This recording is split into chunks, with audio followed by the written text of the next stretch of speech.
Imagine you are sitting in an airport cafe, half distracted, scrolling your phone. Your flight is delayed, the coffee is bitter, and right in the corner of the screen, a tiny notification pops up: free airport Wi-Fi available. You tap connect without thinking. You open your crypto wallet just to quickly check if that last trade finally pumped. 30 seconds later, you lock the phone, toss it on the table, and forget about it. Now imagine waking up the next morning, opening that same wallet, and the number you see feels like a punch in the chest. Zero. Every coin, every token you have spent months collecting is gone. No break-in, no gun to your head, no Hollywood hacker movie. Just one casual moment on an open Wi-Fi network that turned your entire digital life into an open window.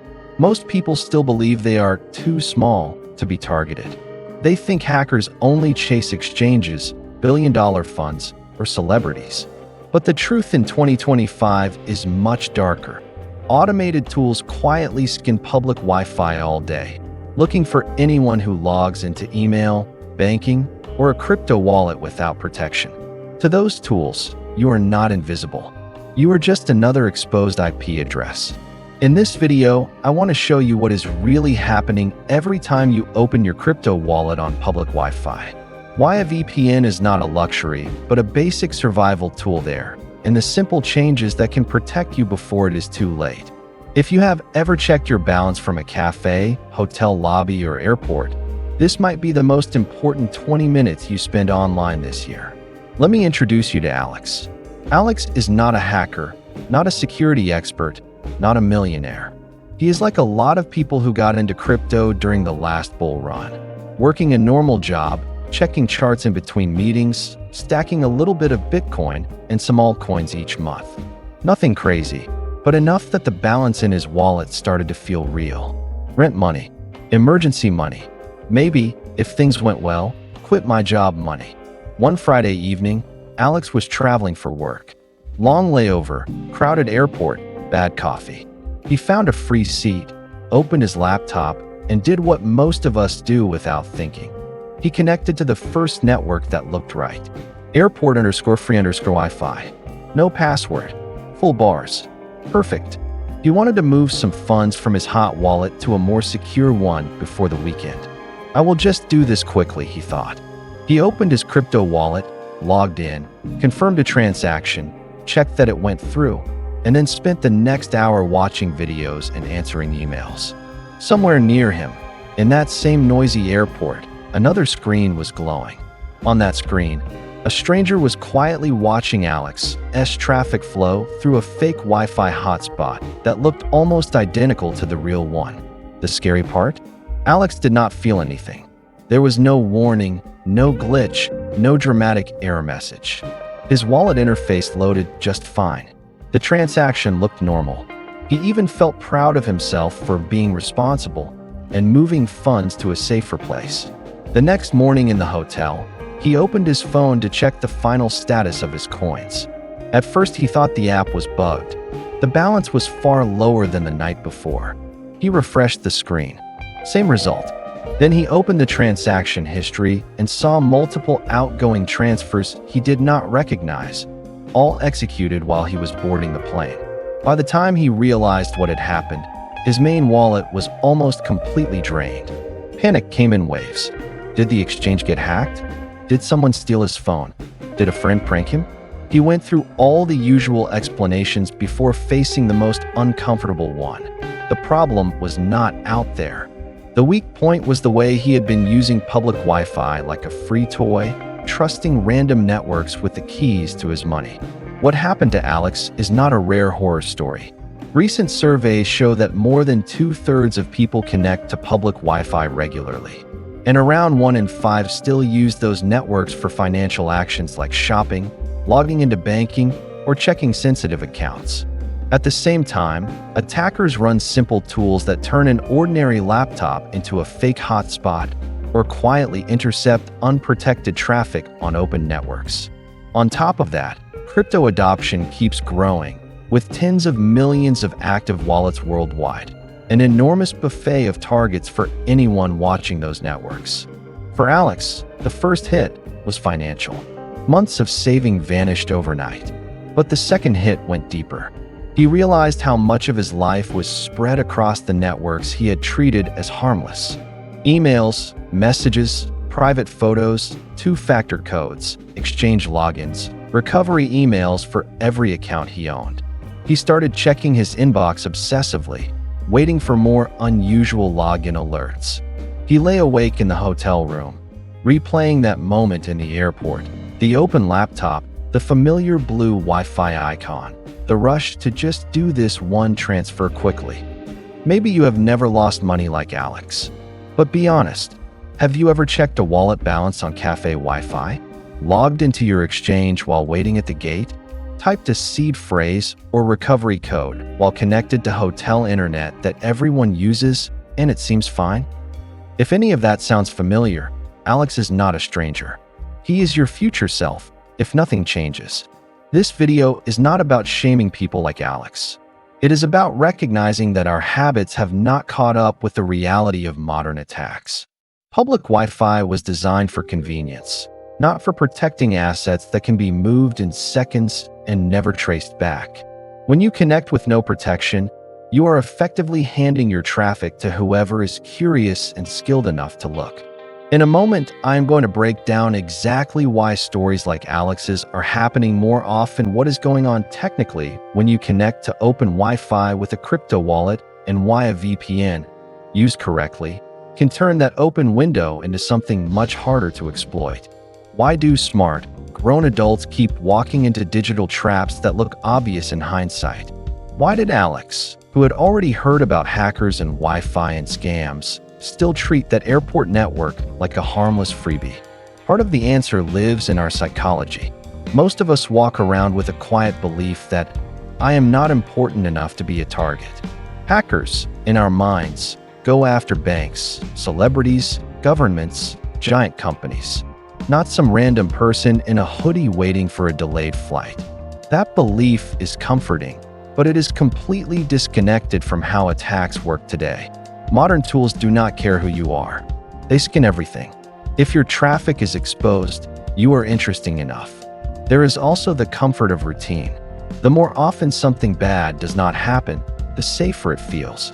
You connect to café Wi-Fi 10 times, nothing breaks, and your brain quietly files that action under safe. By the time the 11th time goes wrong, the habit is so strong that it feels unfair, almost like bad luck, instead of the predictable result of a risky pattern. Another root problem is that very few people have any kind of personal security system. They might have antivirus that came pre-installed or a password they reuse everywhere, but there is no real framework. No list of these are my critical accounts, no rule for how passwords are created and stored, no boundary between things I can do on any network and things I only do on trusted connections. Life online just sort of happened, one sign-up form and one app at a time. Then there is the knowledge gap. Terms like VPN, 2FA, end-to-end encryption float around everywhere, but they feel abstract until something breaks. Many people still think a VPN is mainly for watching blocked movies or hiding from the government, instead of seeing it as a basic layer of protection on hostile networks. Others assume that because their favorite app uses HTTPS, they are automatically safe from whatever is happening on the Wi-Fi in between. On top of our personal blind spots, the environment we live in makes everything worse. Nearly every free app and website wants to track you. Cookies, pixels, analytics, behavior logs. Your clicks are constantly being collected, measured, and sold. Advertisers follow you across devices. Internet providers see where you go unless you encrypt it. Even if nothing is hacked, enormous amounts of data about your habits already sit on servers you do not control. Add public Wi-Fi to that mix, and you get the perfect storm. Networks in cafes, hotels, and airports are often open, poorly configured, or simply imitated by attackers. It is trivial for someone with basic skills to create a fake hotspot that looks almost exactly like the real one. At the same time, studies keep showing that a large share of people use those networks for logging into email, social media, and even financial accounts. A smaller but still significant group admits using public Wi-Fi for banking and online shopping. Exactly the kind of behavior that exposes passwords, one-time codes, and sensitive details. Meanwhile, the number and scale of cyber attacks keeps climbing year after year. Massive data breaches leak millions of records at a time. Ransomware gangs shut down hospitals, schools, and city services. Even satellite communications and large companies' VPN systems have been abused or broken into recently. When attackers can compromise major organizations with dedicated security teams, what chance does an ordinary person have if they rely on hope and habit alone? The painful truth is that the weakest link in most security chains is not some exotic exploit. It is us, our laziness about passwords, our hunger for free convenience, our willingness to click agree without reading anything, our belief that if something was really dangerous, the app would warn me louder. On public Wi-Fi, that weakness is amplified. You cannot see who else is on the network with you.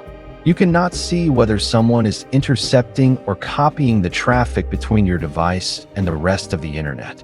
This is why stories like Alex's keep repeating. It is not because everyone is stupid.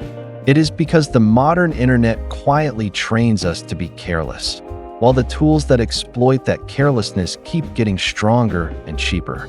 In the next part, I want to challenge a few comforting myths that even security-conscious people still carry, especially around VPNs and crypto.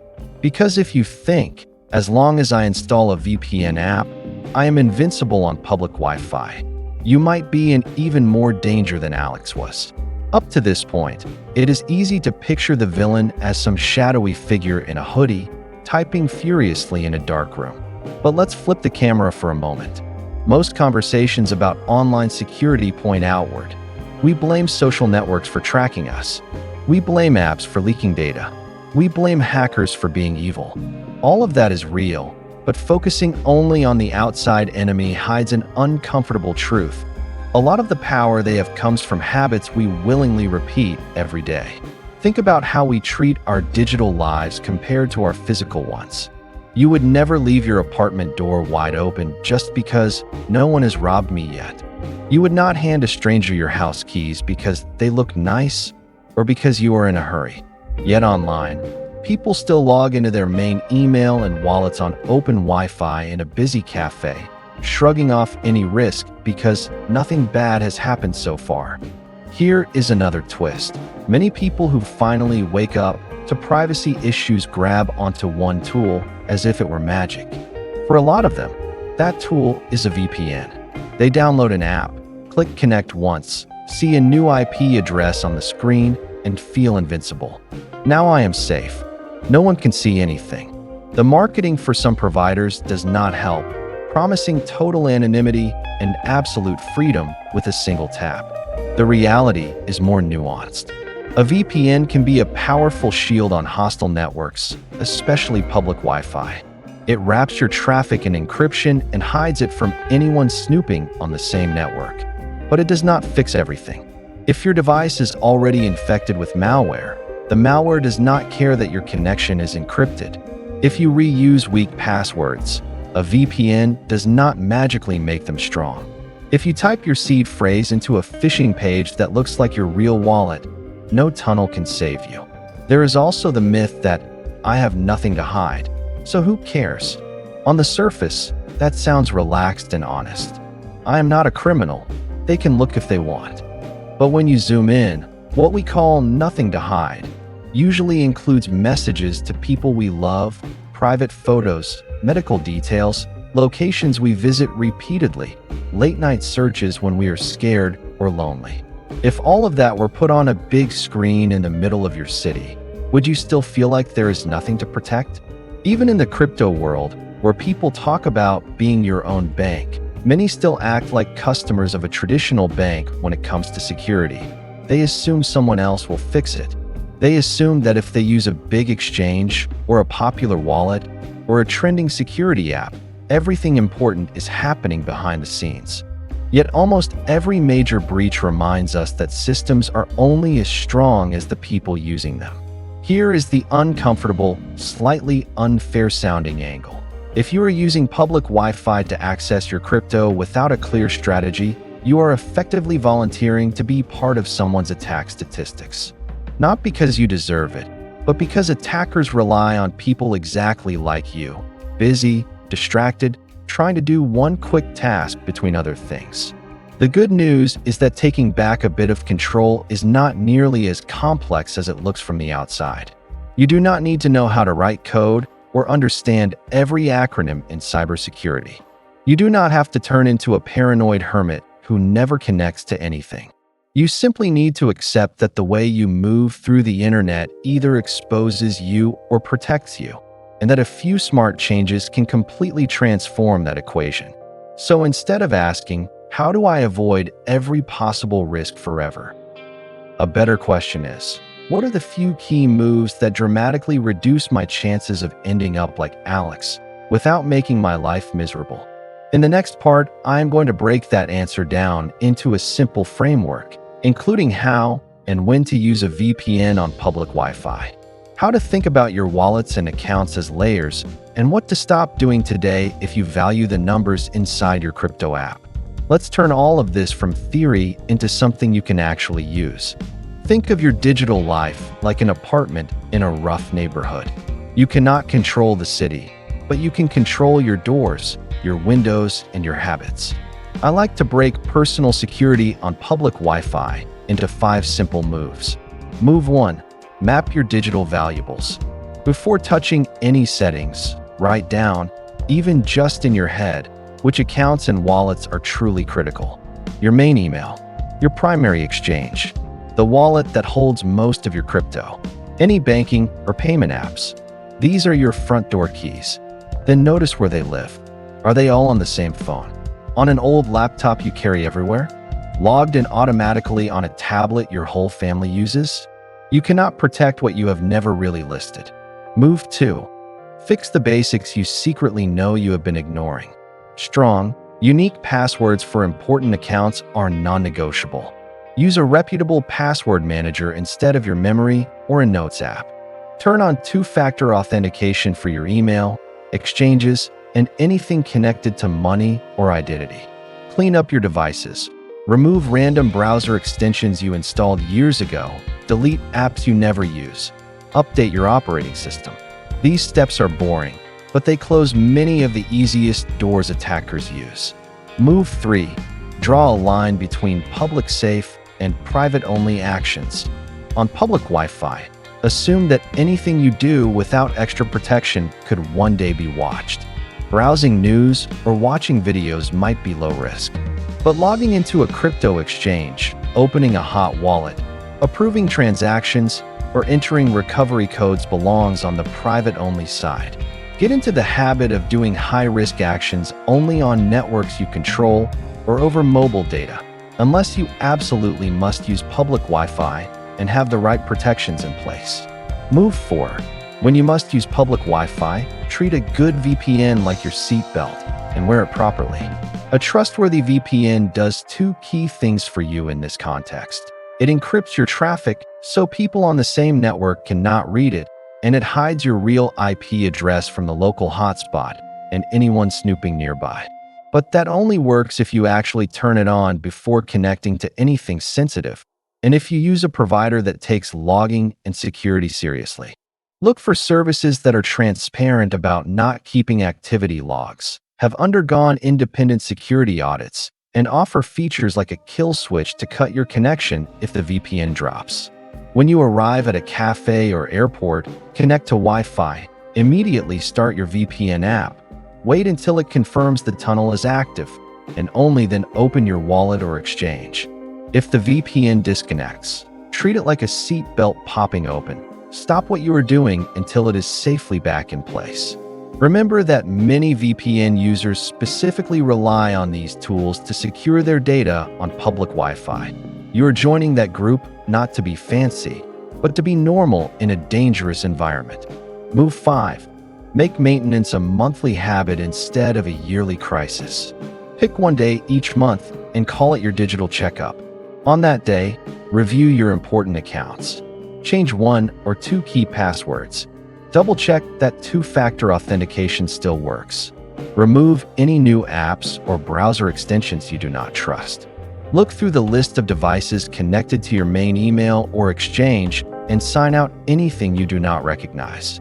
Check that your VPN subscription is active and your apps are up to date on all devices you use on the road. This framework will not make you invincible, but it changes the game.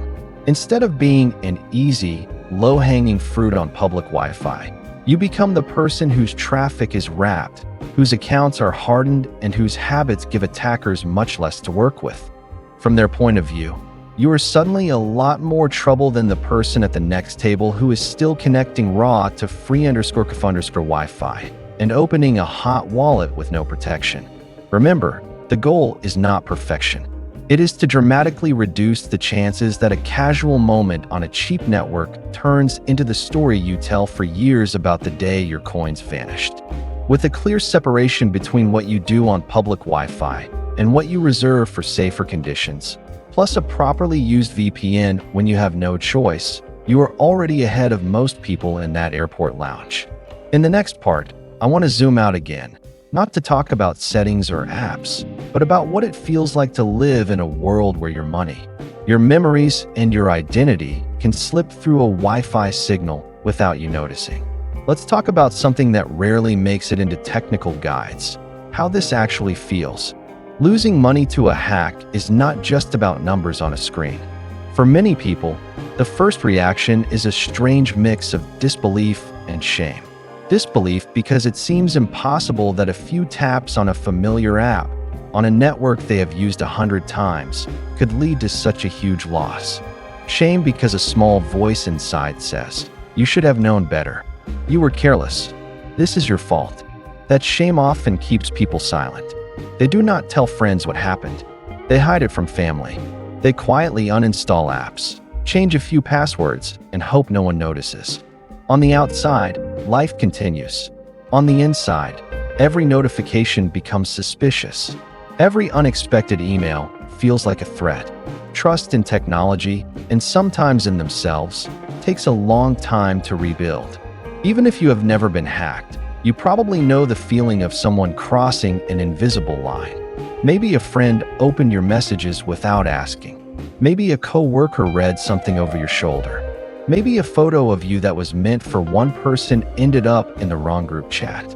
Multiply that discomfort by 100, and you get close to what people feel when they realize a stranger somewhere has been silently watching their traffic on public Wi-Fi. There is a deeper layer too. Online, we behave differently when we believe no one is watching. We search for things we would never ask out loud. We vent private frustrations in DMs. We explore interests, fears, and fantasies that we keep carefully separate from our public face. When people learn that their internet connection might have been observed, even in fragments, it can feel like a piece of their inner life has been exposed. At the same time, we are constantly nudged toward convenience.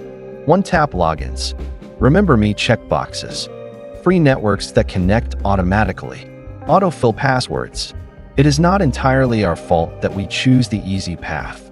The modern internet is designed to reward speed and frictionless clicks, not careful reflection. You are not weak for wanting life to be simple. You are human, but there is a quiet cost to that simplicity. Each time we say, "I will deal with security later," we teach ourselves that our future self can handle whatever happens. We accept tiny risks repeatedly, assuming they will never add up. Public Wi-Fi is one of those tiny risks that does not feel dramatic until the day it suddenly is. Here is the hopeful part. The same way bad habits shape us, good ones do too. The first time you decide not to log into your wallet on open Wi-Fi, it might feel annoying. The second time, it feels like a small victory. Over time, it becomes part of how you respect yourself. Not in a grand, heroic way, but in the quiet way you lock your door at night without thinking. Using a VPN on public networks, choosing when and where you expose your accounts, paying attention to permissions. These are not just technical choices. They are acts of self-respect. There is also a kind of solidarity in learning this stuff. When you start to understand how attacks work, you begin to recognize the same patterns in the stories other people share. Suddenly, a friend mentioning a strange login alert is not just gossip. It is a reminder of how many of us are walking the same tightrope without a net. The internet is not going to slow down or become magically safer. If anything, the stakes will keep rising as more of our money, work, relationships, and identity move fully online. We cannot opt out of all risk, but we can refuse to be passive. By now, you know that opening a crypto wallet on public Wi-Fi without protection is not a harmless shortcut. You have seen what can go wrong, why it keeps happening, and what you can do to tilt the odds back in your favor. The question that matters is not whether you were good or bad at security yesterday. It is what kind of person you want to be after watching this. The one who keeps trusting luck, or the one who quietly decides, that ends today. In the final part of this video, I want to wrap everything together into a clear next step you can take right after you close this tab, and share how this channel can walk with you as you build a safer, more private version of your online life. So where does all of this leave you? Sitting behind a screen somewhere, maybe connected to Wi-Fi right now? First, it is okay to admit that the online world feels overwhelming. Between data breaches, scam messages, deep fakes, and stories like Alex's, it can feel like the internet is hostile by default. In a way, it is. Public networks were not designed with your crypto wallet, your private photos, or your future financial freedom in mind. They were built to be cheap, convenient, and good enough for checking the news. But that does not mean you are powerless. You have already done more than most people by simply staying with this conversation. You now understand that every time you open a sensitive account on public Wi-Fi without protection, you are stepping into a crowded room and speaking your secrets a little too loudly. You have seen how a VPN, used properly, can turn that room into a quiet, encrypted tunnel, not perfect, but dramatically safer. You have a simple framework for mapping your digital valuables, fixing the basics, drawing a line between public safe and private only, and treating security as a habit instead of a one-time setup. You also know that no one gets this completely right. Not me, not you, not the smartest engineers at the biggest companies in the world. Everyone makes mistakes. Everyone clicks something they should not or delays an update longer than they should. The goal is not to become a flawless security robot. The goal is to become someone who cares enough about their future self to reduce avoidable risks. If this video has given you even one concrete action you want to take, maybe it is installing a VPN on the devices you travel with. Maybe it is turning on two-factor authentication. Maybe it is deciding, I will never open my main wallet on public Wi-Fi again. I want you to write it down in the comments. Not for the algorithm, but for yourself. There is something powerful about saying, this is the line I am drawing, where other people can see it. If you found this helpful and you want a companion on this journey, you already know what to do. Take a second to tap on the channel avatar, read the description, and explore the resources there. I keep my recommended VPN options and other tools in the channel description so you can find them easily, along with any bonuses or discounts that might be available. If you choose to use them, do it with intention, understand what they can and cannot do, and remember that tools are there to support your habits, not replace them. Most importantly, if you still have questions or if you have your own story, a close call on public Wi-Fi, a hacked account, a moment where you realized how exposed you really were, share it below. Your experience might be exactly what someone else needs to hear before they make the same mistake. And if you are still hungry to understand this world better, this video is just the beginning. In an upcoming episode, we are going to dissect another real-world scenario step by step, following the path an attacker can take from a single careless click to full control of an online identity. No scare tactics, just the kind of clear, honest breakdown that helps you see threats before they see you. Until then, remember this: every time you connect, you are making a choice about how much of yourself you expose. You do not control the networks, the companies, or the attackers, but you do control your habits. Start with the next network you join, The next time you reach for your wallet app on the road, take a breath, put your protection in place, and choose to be the version of yourself that your future will be grateful for.